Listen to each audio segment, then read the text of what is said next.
Actually, since I fought Korean Zombie, was my first fight as a dad, and I put a lot of additional stress going on. I don't know what you want to call it, but I guess Hello everyone, this is Chador, the UFC commentator for TV and Sports in Korea. We are now joined by the number 13 in the UFC featherweight rankings, Dan Ige. Hello sir, thank you so much for joining us. hey, Trevor, thank you for having me. I'm excited to be talking to you. Excited to be a couple of days away from the fight.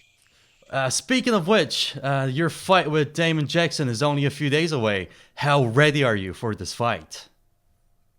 I'm as ready as you can be. I trained. I've been preparing since pretty much my last fight. I got back right into the gym, and I expected to fight in November. November didn't happen. Got pushed to December, and now January. So I am absolutely prepared as can be, and I'm just excited to go out there and have a great performance. Now, I'm not sure if you're aware, but you gained a lot of Korean fans after your 5 rounds of war with the Korean Zombie. And the Korean fans are very excited for your next fight and are hoping to see the explosiveness that you displayed in Gavin Tucker fight. What are your thoughts? Will you be going for the knockout? First of all, I mean, that's really cool. And I just want to send a big thanks to all my fans in Korea. That's super awesome to have fans from all around the world. And yeah, that's the goal, to go out there and really display my martial arts, my athleticism, my power, my strength. And I just feel I'm in the best shape as possible. And I think you'll definitely see that dynamic power unleashed in the octagon Saturday night. Oh, can't wait to see your return. Now, it is my understanding that this fight came to fruition after Damon contacted you asking for a fight. Could you please tell our viewers how exactly that happened?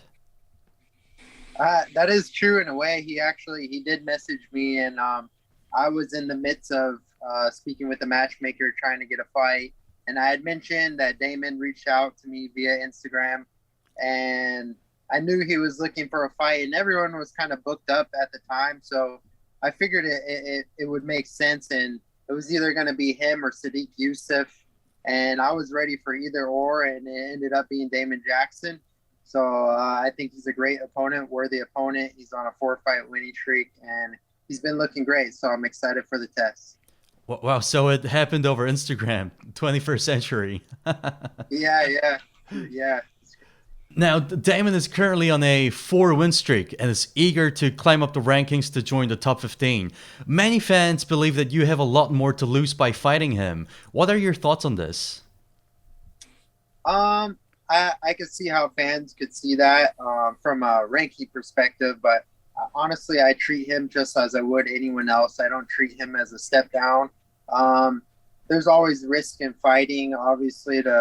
I've had many opportunities myself to fight guys above me, like the Korean Zombie, like Calvin Cater, like Josh Emmett. These guys were above me, and I was given the opportunity. So I think it's fair to be able to give someone else an opportunity that's below me in the rankings to fight for my number. But at the end of the day, I think everyone has a chance in this sport. Everyone's tough and everyone's worthy. So I just see it as any other fight, and I'm going to go out there and handle my business.